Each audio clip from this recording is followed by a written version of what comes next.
আসসালামু আলাইকুম গাইস, দেশ এবং দেশের বাইরে যে যেখান থেকে ভিডিওটি দেখছেন আশা করি সবাই ভালো আছেন, সুস্থ আছেন। পরিবার নিয়ে আলহামদুলিল্লাহ আমিও বেশ ভালো আছি।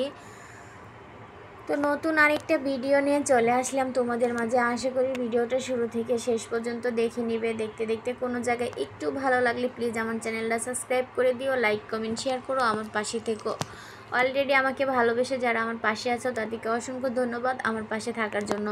তো ছোটো মাছগুলো কেটে রেখে এখন বাগানে বেগুন তুলতেছি আর কাঁচামরিচ। তো আজকে বাগানের কাঁচামরিচ আর বেগুন দিয়ে ছোটো মাছ রান্না করব। কালকে তোমাদের ভাইয়া ছোটো মাছ আনার পরেই বলছিল বাগান থেকে বেগুন দিয়ে তারপরে রান্না করবে। তো আমিও ভাবলাম যে বেগুনগুলো বড় হইলে আর কি খাওয়া হয় না, বাড়তি হয়ে গেলে তো ছোটোই উঠায় নেব। তারপরে এখানে ডিমগুলো ময়লা ভিজায় রাইখা দিলাম। তো এখন সবজিগুলো কাটাকাটি কইরা ডিমগুলো ধুয়া জড়াইতে রাইখা দিলাম।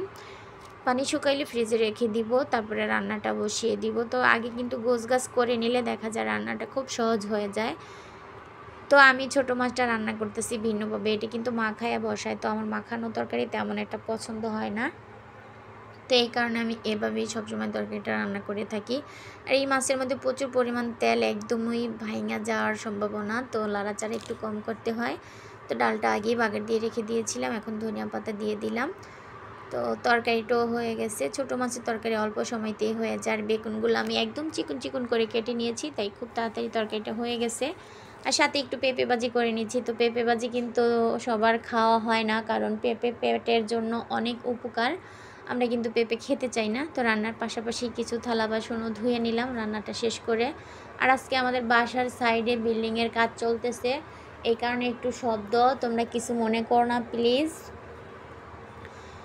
তারপরে এখন থালা বাসন কিছু ধুয়ে জায়গায় রেখে দিলাম। তোমাদের ভাই আবার বাজার থেকে আসলো, কিছু পেঁয়াজ নিয়ে আসলো, এগুলো একটু ডালায় রেখে দিচ্ছি। আর আমার রান্নার কাজে অনেক বেশি পেঁয়াজ লাগে। তোমাদের কার কার এরকম আমার মতো অভ্যাস অবশ্যই জানাবে। তারপর টেবিলগুলো পরিষ্কার করে এখন এই টেবিলের জলকান্দা, তারপর ডালা, এগুলো সব ধুয়ে নিচ্ছি। তো নেওয়ার আগেই আর কি টেবিলটা পরিষ্কার করে নিলাম, ধুয়ে তারপরে আবার টেবিলে রেখে দিব। এই কারণে তো মেহমানের চাপটা একটু বেশি হয়ে গেছে। ছোটো বোনের ছেলেটাকে সেই ডাক্তারের কাছে দেখানোর জন্য ঈদ খায় আসার সময় নিয়ে এসেছি। ওকে নিয়ে আজকে 3-4 দিন দৌড়াদৌড়ি করতে করতে আমার সংসারের কাজগুলো তেমন করা হয় না, তোমাদের সাথে শেয়ার করা হয় না। আর আমার ভিডিও বানাইতে অনেক কষ্ট হইতাছে।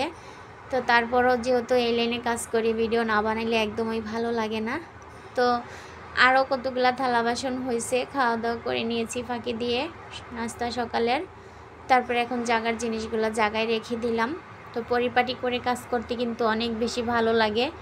আর বিল্ডিংয়ের শব্দের কারণে কিন্তু ভিডিও বানাইতে আজকে কয়েকদিন যাবত অনেক কষ্ট হইতেছে, যেহেতু বাড়ির কাজ চলতেছে সাইডের বাড়িতে, এই কারণে। তো এখন জাগার জিনিস জায়গায় রেখে দিয়ে চুলার পাটটা পরিষ্কার করে নিচ্ছি।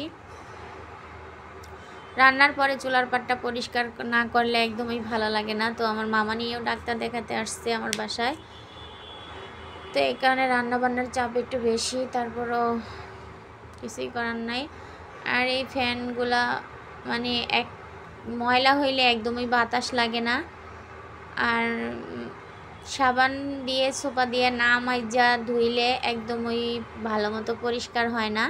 তো এই কারণে আমি সবসময় একটু সাবান পানি দিয়ে মাইজা তারপরে ধুই। আর এখানে ফ্যানটা মুছা চাদরটা উঠায় নিয়ে ঘরটা ঝাড় দিয়ে নিয়েছি, এখন মুছে নিচ্ছি। তো খাটের নিচটাতে আমার এই লাঠিটা আর কি যায় না, এই কারণে নিচটা মুছতে পারি না, তবে ঝাড়ু দিয়ে সব সময় পরিষ্কার করে নিই। আর আমার রুমগুলো একদমই ছোট ছোট, জায়গা নাই, এই কারণে ঘর মুছতে অনেক সময় লাগে। চিপা চাপার ভিতরে অনেক জিনিসপত্র, তো এগুলো সরায় সরায় মুছতে আর কি অনেকটাই সময় লেগে যায়। আর তোমাদের ভাইয়া আসার আগে আগে সবসময় চেষ্টা করি ঘরগুলো মুছে নেওয়ার। আর ওনার সামনে ঘর মুছলে উনি একটু বিরক্ত হয় আর কি।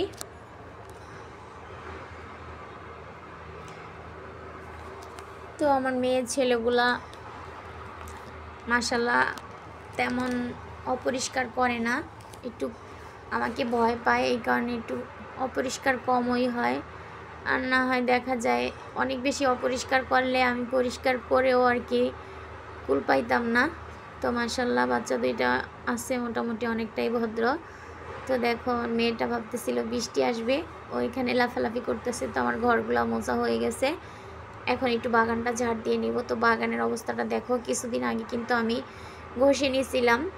আর এখন আবার বাড়ি থেকে আইসা দেখি বৃষ্টি হইয়া পানি জৈমা জৈমা একদম শ্যাওলা পড়ে কালো হয়ে গেছে।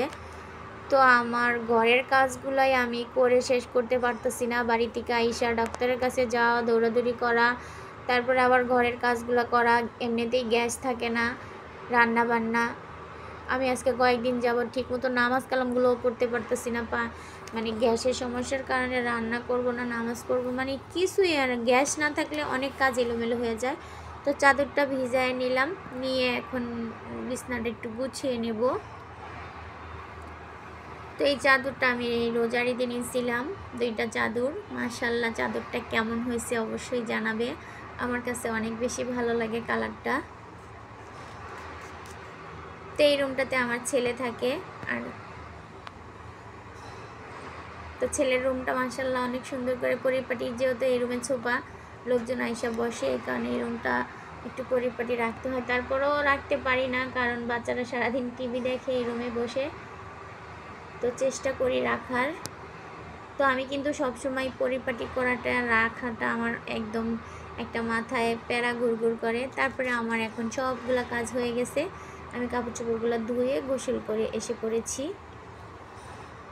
দেখো আমার মনটা আজকে অনেক বেশি খারাপ। আমার এই বাগানের মরিচ গাছটাতে একটা বাড়িয়া মরিচ আসছে, তো গাছটা কেন জানি মারা গেছে ঠিক বুঝতে পারলাম না। আর এই পেঁপে গাছটা এতই ছোট, এটার মধ্যে ফুল আসছে, ঠিক বুঝতে পারতেছি না এটা থেকে পেঁপে ধরবে না ধরবে না। তো অবশ্যই তোমরা কমেন্টে একটু জানাবে এরকম করে পেঁপে ধরে কিনা। তারপর তোমাদের ভাইয়াকে নাস্তা দিলাম, আর এই রুমের ছেলেকে নাস্তা দিলাম। তো ভিডিওটা আজকের মতো এই পর্যন্তই। ভালো থাকবেন, সুস্থ থাকবেন, আল্লাহ হাফেজ।